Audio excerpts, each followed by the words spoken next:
Other things that we have actually been watching. Cyberpunk Edgerunners.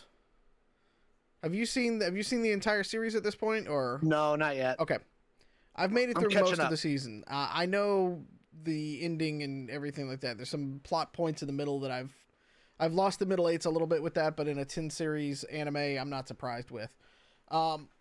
It's new anime from Netflix. It has caused a heck of a lot of like buzz in like the world of Cyberpunk. Period. It's well made. It is And it's well got made. Yeah. It's got an intriguing story. There's been some controversy around a couple of the characters that have kind of gone back and forth, but mostly that's edge case stuff of people. We could go on for hours about that, but most of that's edge case stuff. Well, I mean, what are your thoughts about it so far, though? Like It's fine. story wise, like It's fine. Yeah. It's good. I know the cyberpunk background world on that world pretty well. It's all Night City because I It's don't all know Night if City. because I don't know if they actually have a different setting ever in They, Cyberpunk. they do. They don't really dive deep into it because Night City was always meant to be the primary function. It's interesting to me because it feels very much like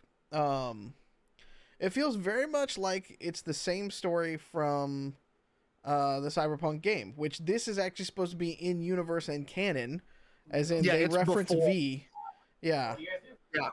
And so, but it's like, and we're gonna, well, let's just jump into it. This week, the creator of Cyberpunk, basically put out tweets, through Artel Saurian Games, it was just like, hey, Arasaka's not the only bad guy in Cyberpunk. In fact, it's all the corpse and stuff. And where I'm like, Yeah. boy, we had that conversation a few hundred times. Well, Like, and that's not the only one. He got pretty salty because Cyberpunk Edgerunner is getting a lot of play right now. It's getting a lot of press. A lot of people are really impressed with it. The other one, the big tweet that he put out that really caught my attention through Artel Saurian was, hey, by the way, if anybody actually wants to talk to us about it, the people who created the IP, yes, we're available. Because my understanding is they're going to the Netflix people, they're going to the people who created Edgerunners, who are basically 3 points removed from the creators of the IP, which was Artel Saurian Games. And I think it's frustrating him. Yeah. To be clear, I've met Mike Pondsmith. He's a really nice guy. He is genuinely like a nice dude. He lives in the area that we're at. Yeah. He's down the street from us. He's a cool guy. Yeah. From the time that I met him. He lives the cyberpunk lifestyle, by the way. He fucking does. Can I the thing that made me, and I sent that same tweet. Alex and I were tweeting about it to each other this week because that one caught my eye as a creator of a cyberpunk IP that, works in TV and movies and things like that. I was like, and I've kind of been wondering out loud too. It's like, okay, if like, how is Artel Saurian Games still in business in some ways? I think they still make some money off of like drive-through RPG like sales and stuff like that, and I think they've been getting some play because of this, but not much. And the margins ain't great. So it's like, I'll be honest, I don't know what his licensing deal is. That's the thing. Is like, I don't know if he licensed everything to Project Red and Project Red sub-licensed it to Netflix, or if it's still his and Netflix, and like it's a joint deal between CD Projekt and him. So they may be pulling in a considerable amount of licensing money. I have no idea because none of that information is public right now. So I don't know. He may be pulling in a pretty reasonable sum of money just from that. And I'm sure that there are enough people that Google around after they watch Cyberpunk Edgerunners to discover it on there, that buy a copy of Cyberpunk Red and, stuff like that. It's all cross promotion. So I'm sure that's good for him. I don't know how many people though actually do know that because, for one, and I don't know what the ratings on drive-through RPG, if they're accurate or if they're pumped a little bit. In terms Are you of talking sales. about whether they're what level of sales they've had? Well, and what the top 10 looks like at that point in time, because if the New York Times has taught me anything, that the top 10 list of anything is always just a publicity stunt. And so, but Cyberpunk Red is now back to number 2 behind a Kobold Press thing, I think, that they put out recently on Kickstarter and stuff like that, and they made it to drive-through.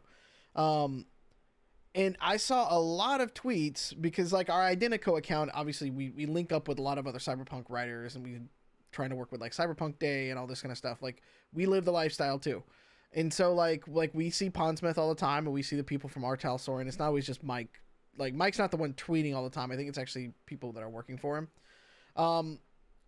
You know, and a lot of people were like, hey, by the way, if you like Cyberpunk, like, hey, go check it, you know, go actually check out the game. It's pretty good, you know, and that to me kind of helps signal a little bit of just like, okay, maybe people don't really know that this stuff is coming from, like, the whole genre basically came from a couple of books and some role-playing games. So much so that I think, Alex, you had the tweet that was coming from it, but like so much so that like people started making the characters in game in D&D instead of actually going back and making the characters in Cyberpunk Red, which is again pretty inexpensive for a very. It's a very. I don't have it on me right now. It's over here on the thing. It's not a crazy book. It's about. It's about that thick. It's a lot. It's got good content in it. You know. I think what got the goat of a lot of people was this. Bell of Lost Souls writes this article, right, where they're like, let's make the Cyberpunk Edgerunner characters from the Netflix into D&D, right? And they briefly mentioned Cyberpunk Red, right? Yeah. And then in the article, like, this is a D&D column. I'm like, then why did you write this? Right? Like, that to me was the part that I think got a lot of people's goats, that got a lot of people frustrated, was if you're writing a D&D column, right, and you know that this IP starts with another tabletop RPG, either write it in the context of that tabletop RPG or don't write the article. Because to me, that was the part that was most like, what are you doing? Right? Yeah. Like, that's effed up. And that tweet from Mike Pondsmith came out at about the same time as that. So a lot of people feel that there might have been a connection between that tweet and the article on Bell of Lost Souls. And it's just, I don't understand what the thought process there was. Yeah. Like, it's already there, and you don't need to move everything into the D&D format. Like, it's not necessary. Again, especially, I can understand it, like, okay, we're going to convert stuff from Star Wars' Bad Batch to whatever. Or let me give me one that doesn't have an RPG right now. Something that doesn't have an RPG into Dragon D&D. Ball Z. Yeah, I don't know. There's probably an RPG out there, but they did a fusion system one. I don't know if there's anything current. That would be understandable, right? But this is specifically an IP that is related to a tabletop RPG that was created to be a tabletop RPG. What in Bog's name are you doing?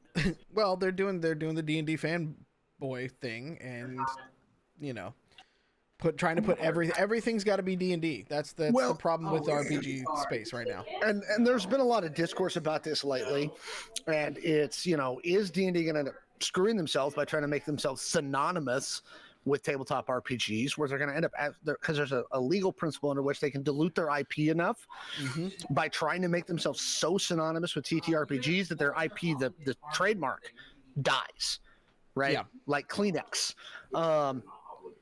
Was it? No, it's aspirin, I think, was one of those that's what happened to it. Yes. They managed to kill their own trademark because they were like, well, we're synonymous. And then there was, well, you're screwed now. Yeah. You have great brand value, though. You're worth a lot on the great brand value. Until you lose your trademark on it, and everybody's allowed to do whatever the hell they want with it. Well, and it also matters if you're a commodity versus a specialized thing. Sorry. And again, I know marketing. I know law. And again, it's there's been a lot of talk about this because again, there's legal principles where D&D and actually Warhammer at the same time could be screwing themselves by trying to make themselves synonymous. And you and I have talked to a lot of YouTubers and streamers who say the minute you come off D&D, it's a 20% viewer drop. Period. Oh, absolutely. Right, at least. And so I think there could be a lot of. I think that adds to the frustration is because, unlike other IPs or other things, D&D is so much of what's going on that it frustrates a lot of people. Yeah, well, and it doesn't allow for a lot of if you're not Critical Role, if you're not D20, and like a handful of others. There's what is frustrating a little bit when the live play scene, and this is not me complaining because we do several live plays a week. what is slightly frustrating is they've got their own clique with their own like mini celebrities in them, and if you don't have certain people like, and how well's that worked out for them, by the way, over the last 6 to 9 months? what, D&D or the celebrities? The celebrities surrounding D&D. I know we've largely stayed away from those topics on this channel because I didn't want to get into the whole Satine Jameson thing. Like that was a whole. Oh, I forgot. I was on the road for that part. Yeah, and like I stayed away from it on the channel, even though it was huge news at the time and it was big, and I vacillated on covering it. Right. We didn't cover it really in depth. Yeah, because it's a mess. It's a mess.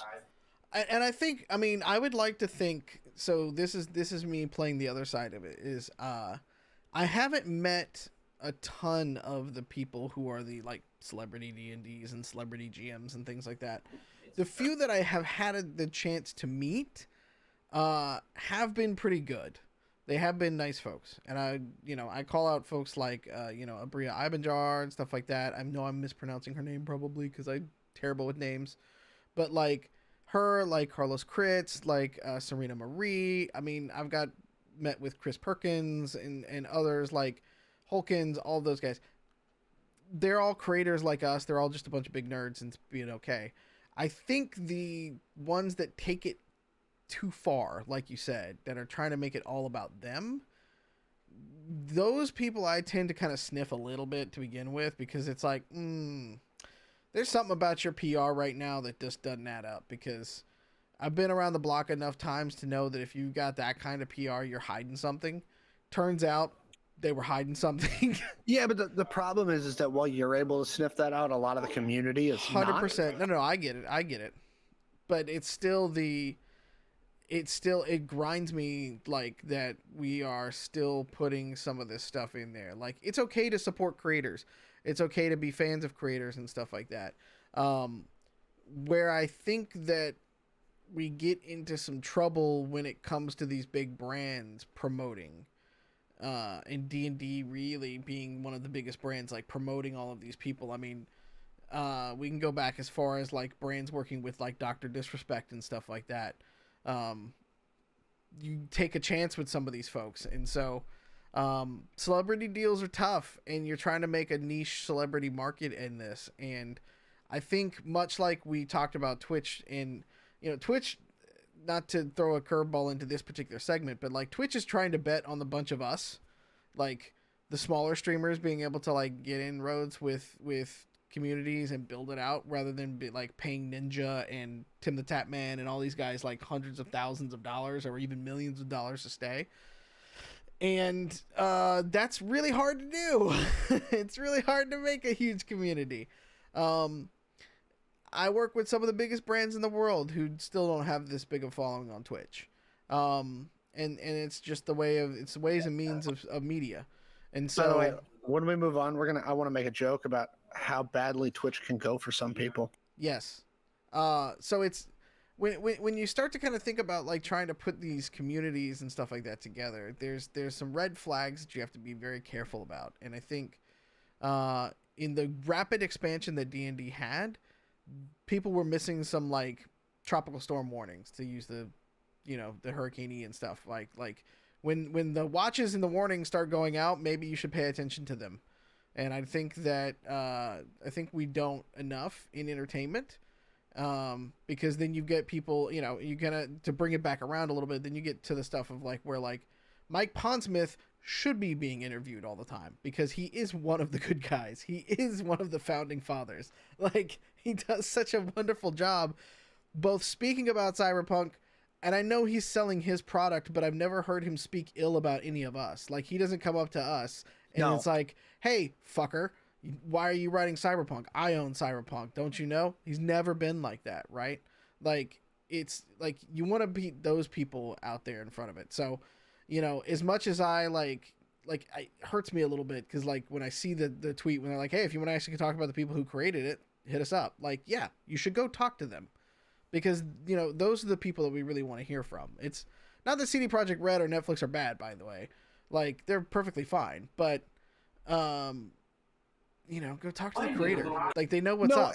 And again, it's not Netflix or CD Projekt Red here that I'm critiquing, and I want to make that super clear. This is not on CD Projekt Red or Netflix. True. This is on the other outlets that are covering these things and covering them at the very surface level, and don't want to take the time or effort or whatever you want to call it to go, where did this IP come from? Like, Netflix didn't create this whole cloth. CD Projekt Red didn't create this whole cloth. Like, y'all got to go. But so my critique is for the people who are covering this, whether they're bloggers or journalists or whatever you want to call them, or whatever category they fall under. Yeah. Do the digging. Like, and here's the thing too: if you want to see the tabletop RPG space like democratize more, you've got to get this good promotion onto games like Cyberpunk Red, which is great. Yeah. And which they have a good user base, they have a good fan base in there. And we need more of it. Cyberpunk Day, by the way, is coming up on November 12th, and we've started some talking with them to see if we could partner. We'll see. But just to kind of give a heads up, like Cyberpunk Day, last year they had a whole interview with Mike Pondsmith. I think they're going to do another game with him and stuff like that this year. But like, it celebrates like all Cyberpunk because it's a very fun niche of sci-fi fantasy that I feel like doesn't get enough love, and it's one of the reasons we started this particular project. And just the ability to kind of like look through and work through all of this stuff, like, it just doesn't get enough love. And I understand that there's clicks and stuff like that through it, but there's a yin and a yang to all of this. Like, if you give it more promotion, it will probably get more clicks, right? It's the ways of the world. And so I could go on for hours about how terrible journalism is, especially on the internet, but I'm not going to do that. I'm going to let you make your one joke, and then we're going to go talk about Andor. Oh, so on the Twitch side about Twitch thingy, this message is for Matt Gates. Stay the fuck off Twitch. Obviously, it didn't go very well for you. Did you see he had like a max of like 2 viewers? I don't know. I know of this controversy and stuff, but it's I file it under the fuckers I don't want to talk about.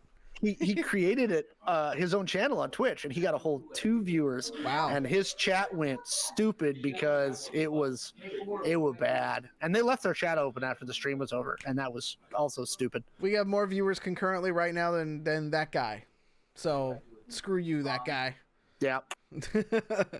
Also, to mention, to cover off on the Cyberpunk thing, it is in vogue right now because even Amazon is bringing back Blade Runner, so that's going to happen. We'll talk about that as we learn a little bit more about that particular one, but it didn't go unnoticed to me that Amazon is also going to extend the Blade Runner universe, because that is a universe we don't know a ton about. It's not like Cyberpunk, where there's been a lot of writing about it and stuff like that, so I'm interested to see where they go with that. I'm curious if it's Blade Runner or what it is exactly, because that could be interesting. Yeah.